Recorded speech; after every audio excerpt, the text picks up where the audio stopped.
Le 26 minutes sport. Score. Résultats. Analyse. Interview. Afrique. Monde. L'information au centre de l'événement.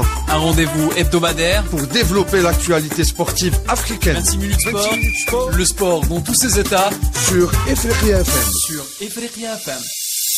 Salutations à l'Afrique, Salama, Nagadef, Ndjaraman, Ayo, Boto, à tous les auditeurs de Ifriqiya FM, la voix africaine faite par des Africains pour les Africains. Mes sœurs et frères, vous êtes les bienvenus à 26 minutes sport, votre rendez-vous hebdomadaire consacré à l'actualité sportive africaine. On parle de tous les sports, handball, football, basketball, lutte traditionnelle, rugby.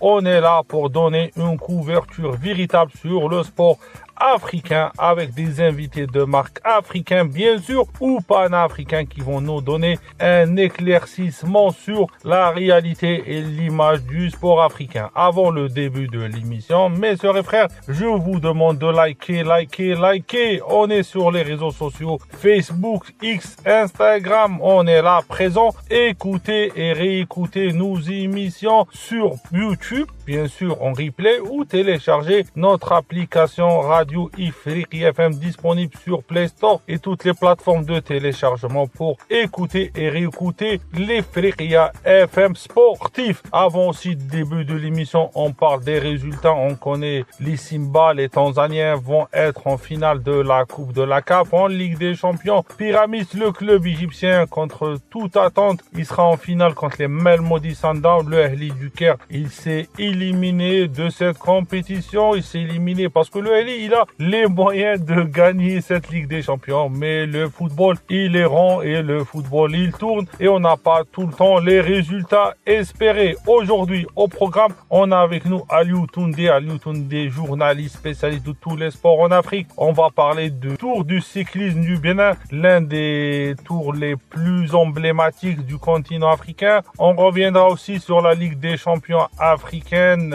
et l'élimination du Ahli, l'élimination d'Orlando Pirates et bien sûr cette finale inédite entre le club de Pyramids et aussi le Mamelodi Sundowns. On reviendra sur la Coupe d'Afrique des Nations des U20 des juniors. Elle a débuté hier en Égypte. On va voir tous les jeunes talents africains. La Coupe d'Afrique généralement des U20, c'est une pépinière de talents. On trouvera tous les scouts mondiaux, tous les jeunes, toutes les futures stars du football africain. Aliou, il est avec nous en direct du Bénin. Bonjour Aliou, quelle est ton analyse sur la finale de la Ligue des Champions africaine? Bonjour Alid, c'est un plaisir de vous retrouver sur Ifriqiya FM pour parler encore du football africain. Écoutez, cette belle finale entre Mamelodi Sundowns et Pyramids est une révolution dans le paysage du football africain.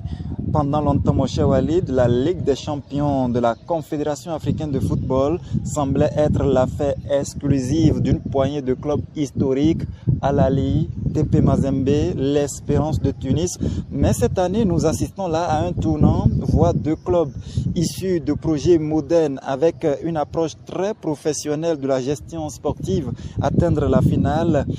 Envoie tout simplement un message assez fort pour dire tout simplement que l'Afrique bouge, le football africain innove, le football africain se diversifie. Cette finale entre Mamelodi Sundowns et Pyramids FC est aussi une source d'inspiration, on va le dire comme ça, pour de nombreux clubs du continent qui rêvent de briser la domination des géants traditionnels. Cette affiche montre aussi qu'avec une stratégie claire, un investissement sérieux dans la formation, dans les infrastructures et la structuration administrative, tout est possible. Tout est possible sur le continent. Et au-delà de l'aspect sportif, mon cher Walid, cette finale entre Mamelodi Sundowns et Pyramids FC porte également une portée symbolique, on va le dire comme ça. Elle illustre, on va peut-être le préciser de cette façon-là, le fait que l'Afrique n'a pas besoin de copier les modèles européens pour réussir. Elle peut tracer son propre chemin. Cette diversité des finalistes donne aussi de la valeur à la compétition et surtout, elle attire un nouveau regard international sur notre football. C'est un véritable vent de fraîcheur pour toute la Confédération africaine de football, un club de l'Afrique du Sud, un autre de l'Égypte, deux grands pays du football africain qui se retrouvent comme ça en finale. Écoutez, mon cher Walid, c'est un grand rendez-vous qui nous attend et on a hâte d'être et surtout d'assister à cette belle finale de football entre Mamelodi Sundowns et l'équipe de Pyramide FC. Aliou, une édition avec des nouveaux visages et des nouveaux talents, non? Absolument, mon cher Walid. Cette édition 2025 de la Ligue des Champions a révélé vraiment de nouveaux visages, de nouveaux talents. On va le dire comme ça. D'abord, il y a l'explosion au plus haut niveau de Fiston Mayele Kalala. C'est un Congolais. Son doublé face à Orlando Pirates en demi-finale a confirmé tout simplement qu'il n'était pas seulement un excellent buteur de championnat local, mais qu'il avait l'étoffe pour marquer dans les grands rendez-vous. Sa mobilité, son sens du but et son sang-froid devant les cages l'ont propulsé parmi les meilleurs attaquants africains du moment. Mais il n'est pas le seul. On peut citer de jeunes défenseurs solides, des milieux créatifs et surtout des gardiens impressionnants, notamment ceux évoluant dans des clubs moins médiatisés. Cette édition, mon cher Walid, a aussi mis en lumière la qualité grandissante des bancs de touche. Plusieurs jeunes coachs africains avec de nouvelles méthodes ont prouvé qu'ils pouvaient rivaliser tactiquement avec les meilleurs. C'est une bonne nouvelle pour le continent. La relève est là, elle est bien formée, elle est ambitieuse, elle est passionnée et surtout, elle est prête à s'imposer sans forcément attendre un transfert à l'étranger.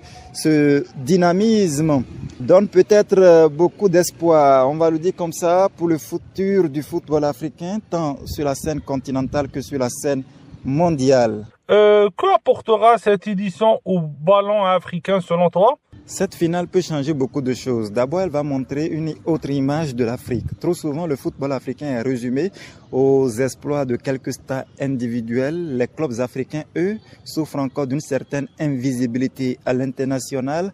Donc, je pense que cette finale offre donc une opportunité unique de montrer que nos clubs sont capables de structurer de vrais projets compétitifs portés par des joueurs de qualité, des entraîneurs visionnaires et des infrastructures dignes des standards modernes. Si le spectacle est au rendez-vous, sur les deux matchs, il y aura un impact immédiat en termes de notoriété. Plus de diffuseurs internationaux vont s'intéresser à la Ligue des Champions de la Confédération africaine de football.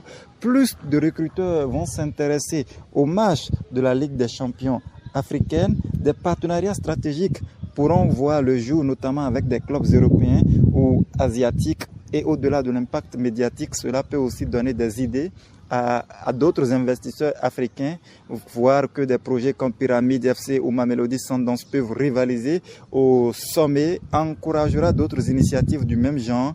À terme, cela pourrait tout simplement, mon cher Walid, redessiner le paysage du football africain en le rendant plus compétitif, plus attractif et plus professionnel. En somme, cette finale n'est pas juste un match, c'est peut-être le début d'une nouvelle ère pour les clubs africains. Aliou, du ballon vers le cyclisme, aussi on a le Tour du cyclisme du Bénin cette année qui a démarré aujourd'hui. Parle-nous de ce tour-là. Oui Walid, le Tour cycliste international du Bénin a démarré ce lundi même. Le top a été donné à Neki, la cité impériale de Neki située à plus de 700 km de Cotonou. Et cette année, mon cher Walid, le Tour cycliste international du Bénin célèbre sa 20e édition. C'est une grande fête, 20 ans d'organisation presque interrompue, sauf la période de coronavirus, dans un contexte africain souvent marqué par des difficultés économiques, logistiques. Mon cher Walid, 20 ans, ce n'est pas rien. C'est la preuve surtout d'une grande résilience, d'une passion solide et surtout d'une ambition claire de positionner le Bénin parmi les grandes nations du cyclisme africain. Cette édition est aussi l'occasion de montrer l'évolution du savoir-faire béninois, que ce soit au niveau de l'organisation, de la sécurité, de la couverture médiatique ou même de la mobilisation populaire.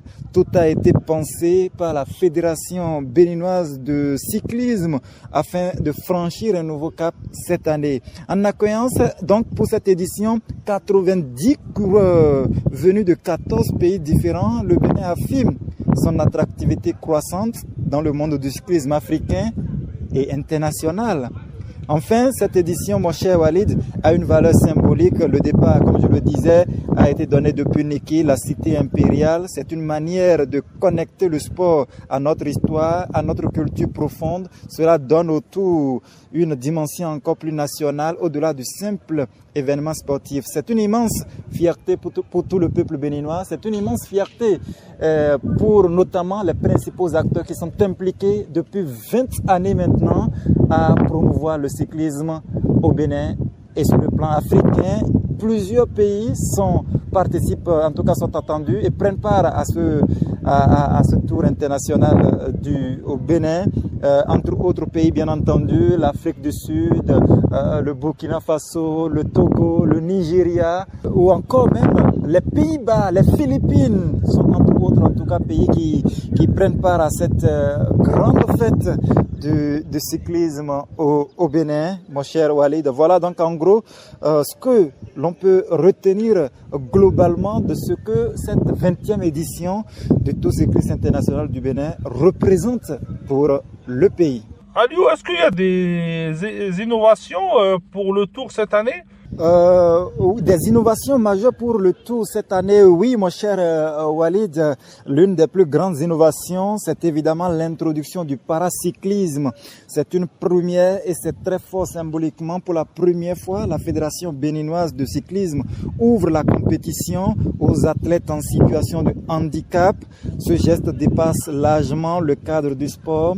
C'est un message puissant d'inclusion, de respect et d'égalité. Cela prouve que le cyclisme béninois veut être accessible à tous sans discrimination. Organiser une course de paracyclisme avant le Grand Prix de Cotonou, c'est aussi l'occasion d'offrir une visibilité nationale et même internationale à ces athlètes en situation de handicap. Cela peut inspirer beaucoup de jeunes handicapés ou non à croire en leurs rêves, à dépasser leurs limites. Sur le plan technique, c'est aussi une vraie nouveauté. L'organisation d'une telle course demande des adaptations spécifiques, que ce soit pour les équipements, les dispositifs de sécurité ou les modalités d'accompagnement. En somme, mon cher Walid, cette innovation élève le tout à un niveau supérieur. Elle montre que la fédération, sous la présidence de Romuald Khazoumen, ne se contente pas de suivre les standards habituels, mais cherche à créer un modèle plus humain, plus solidaire et profondément moderne pour le cyclisme africain. On retient, une fois encore, mon cher Walid, que ce paracyclisme aura lieu le 4 mai prochain, bien avant le Grand Prix de Cotonou, qui se déroulera donc dans la même journée. Aussi, on aimerait bien savoir quel est l'impact de cet événement sur le Bénin en général et sur l'image du pays, sur l'international. Mon cher Walid, l'impact potentiel de cette 20e édition est énorme. D'abord en termes d'image. En accueillant dignement 90 coureurs et en intégrant le paracyclisme, le Bénin envoie un message clair mais puissant. Le pays est prêt à jouer dans la cour des grands. Cela renforce la crédibilité du Bénin auprès de l'Union cycliste internationale et des fédérations africaines. Sur le plan sportif, cette édition peut déclencher un effet d'entraînement massif. Les jeunes Béninois, en voyant les coureurs parcourir les villages et villes, auront des étoiles dans les yeux. Ils vont rêver eux aussi de porter un jour le maillot national. Cela boostera les vocations et à moyen terme, mon cher Walid, cela élèvera le niveau général du cyclisme local. Et économiquement, ce tour du Bénin peut aussi ouvrir de nouvelles portes.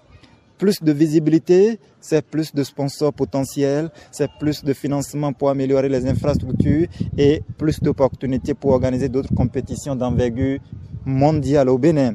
Enfin, il y a un impact social profond, en faisant du sport un vecteur d'inclusion avec le paracyclisme qui est donc l'innovation majeure pour le compte de cette édition. Le Tour du Bénin montre que le cyclisme n'est pas réservé à une élite, elle n'est pas réservée à une catégorie de personnes ou de sportifs.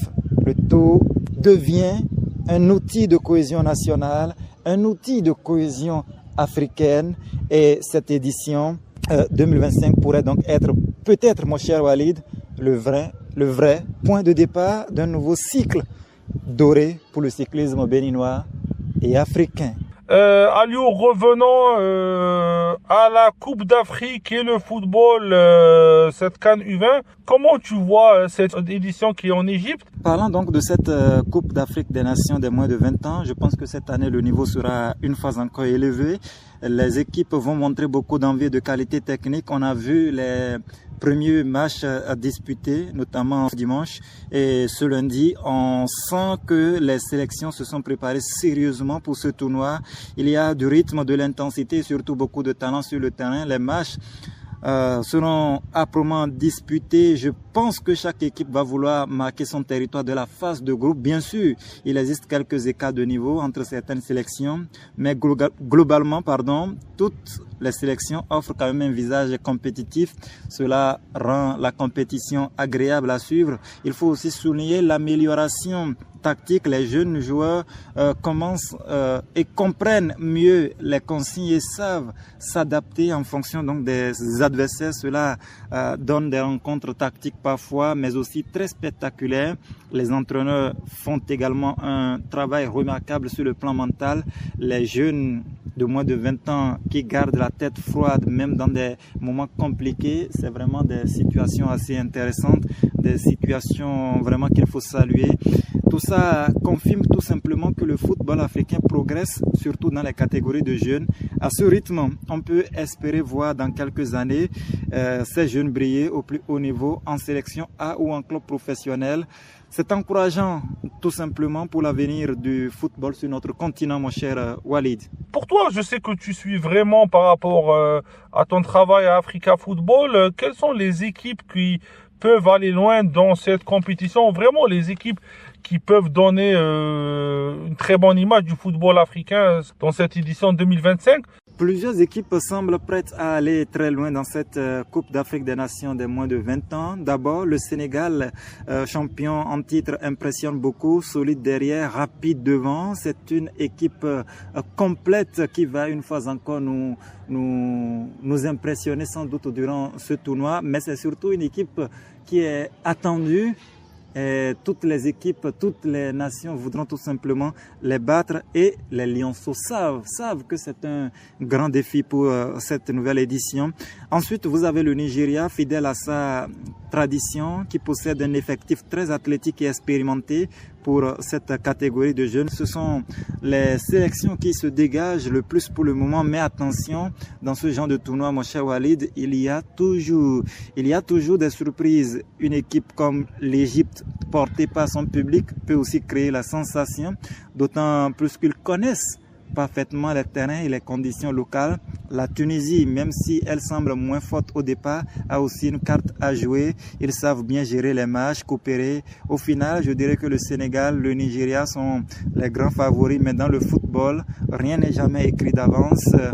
Un match raté, une blessure importante et tout peut basculer. C'est pour cela que cette Coupe d'Afrique des Nations des moins de 20 ans reste passionnante, Walid, jusqu'au bout. Et chaque match va compter et tout sera donc possible. Tout est possible en tout cas pour toutes les équipes engagées. Et nous en tant qu'observateurs, nous en tant que passionnés, ce qu'on souhaite c'est tout simplement de voir du spectacle. Ce que l'on souhaite c'est tout simplement de voir des jeunes épanouis, de voir des jeunes briller, de voir des jeunes vraiment impressionnés.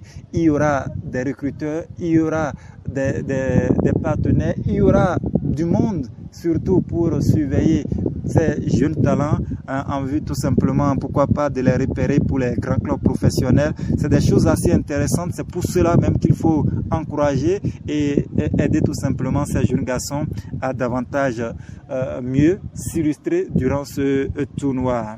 Aliou, et les joueurs, quels sont les meilleurs talents à suivre selon toi? Walid, c'est vrai qu'on est en début de compétition, il n'y a pas encore eu assez de matchs, mais je pense que plusieurs jeunes joueurs vont se distinguer durant cette Coupe d'Afrique des Nations du côté du Sénégal et on va avoir une fois encore droit sans doute à des attaquants assez exceptionnels, des attaquants très vifs, capables de changer le cours d'un match en quelques secondes. Des noms vont commencer par se circuler chez le Nigeria également. Il y aura des milieux de terrain qui, par leur puissance et leur vision de jeu, vont une fois encore marquer les esprits. Parce que du côté du Nigeria, on a souvent cette tradition de relever des jeunes capables de distribuer le ballon avec une grande précision et de se projeter surtout vers l'avant. Et c'est des choses en tout cas qui ne vont pas nous échapper durant ce tournoi. Mais surtout, je pense que l'Égypte, dans son groupe aussi, parce que l'Égypte est à la maison, des jeunes voudront en tout cas marquer les esprits, marquer leur territoire. Des jeunes joueurs voudront impressionner. On a vu le jeune gardien égyptien pour le match d'ouverture. C'est déjà un pas. Et on espère tout simplement que toutes ces choses-là toutes ces conditions vont nous permettre en tout cas d'avoir énormément de talents révélés, d'avoir énormément de jeunes visages qui vont suivre les traces tout simplement de ces Lamine Camara qui avait déjà brillé durant ces compétitions. On a vu également Mikel Obi qui avait brillé dans ce genre de tournois. Donc c'est des choses assez intéressantes, des choses sur lesquelles en tout cas les différents acteurs du football africains dans leur ensemble peuvent surfer sur ça pour tout simplement continuer par accompagner ces jeunes. Je pense qu'il y a des joueurs avec du talent brut qu'il faudra encadrer et développer. Ils ne sont pas encore prêts peut-être pour l'Europe, mais je pense que d'ici 2 ou 3 ans, avec du travail de la discipline, ils pourraient bien y faire leur chemin. En tout cas, c'est toujours un plaisir de voir de nouveaux visages comme ça émerger et briller sur le continent africain. Comment tu vois l'importance de la CAN U20 pour le football africain en général et pour les talents de chez nous en particulier? Moi, je pense que la Coupe d'Afrique des Nations des moins de 20 ans est essentielle pour l'avenir du football africain dans son ensemble. D'abord parce que cette compétition permet de détecter les talents de demain, surtout les plus proches de la réalité. Sans cette compétition, beaucoup de jeunes joueurs resteraient donc inconnus. Ici, ils ont une vraie vitrine. Ils affrontent d'autres styles de jeu. Ils apprennent à se surpasser. Ensuite, c'est aussi une compétition qui constitue une excellente école de la rigueur. Jouer plusieurs matchs en peu de temps demande de la discipline, de la préparation physique et mentale.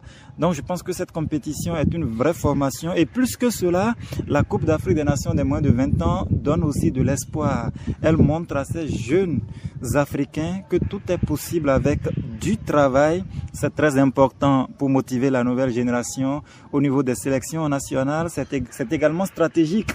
Ces jeunes formeront le noyau dur des équipes A dans les années à venir. Ils auront déjà acquis l'expérience des compétitions internationales. Et enfin, cette Coupe d'Afrique des Nations de moins de 20 ans donne une image positive du football africain, un football vivant, un football jeune, un football plein d'énergie et de passion. Si on veut voir un jour une nation africaine remporter une Coupe du Monde, tout commence ici, mon cher Walid. Tout commence ici à travers ces compétitions de moins de 20 ans. C'est pourquoi il faut continuer à les organiser. C'est pourquoi il faut continuer à les valoriser surtout en créant les conditions dans chaque pays pour que ces enfants très jeunes, déjà dès le bas âge, commencent par s'habituer aux réalités, commencent donc par apprendre les exigences du monde du football, du vrai monde du football surtout. Donc voilà en gros ce que je pense par rapport à cette question. Mon cher Walid. Merci Alious, tu veux rajouter quelque chose? Je te laisse le champ libre. Merci une fois encore Walid pour cette invitation. Ce fut en tout cas un grand plaisir de partager ces moments de football avec vous. Je rappelle tout simplement que oui, ici au Bénin, on est dans la faveur du Tour cycliste international du Bénin. Ça a commencé aujourd'hui, ça va se dérouler sur plusieurs jours. Ça va prendre fin le 4 mai prochain avec notamment le Grand Prix de Cotonou qui aura lieu donc dans la capitale économique du Bénin, mais ce sera précédé, je le rappelle une fois encore, de paracyclisme qui est donc la grande innovation de cette édition 2025 et qui est réservée surtout aux athlètes en situation de handicap. Merci beaucoup mon cher Walid, merci à tous et au plaisir de vous retrouver très bientôt. On te remercie, Aliou Tondé, de ta gentillesse, de ta disponibilité. On salue toute notre famille au Bénin, aussi à Cotonou. On salue tous nos auditeurs au Bénin. Salutations à toute l'Afrique. À la semaine prochaine pour un autre numéro de 26 minutes sport. Et je vous dis à très bientôt. Et vive l'Afrique. Et restez connectés sur Ifriqiya FM pour avoir de l'actualité africaine vraie et véritable. La magie qui met dans l'ambiance, faut pas t'inquiéter, y a pas de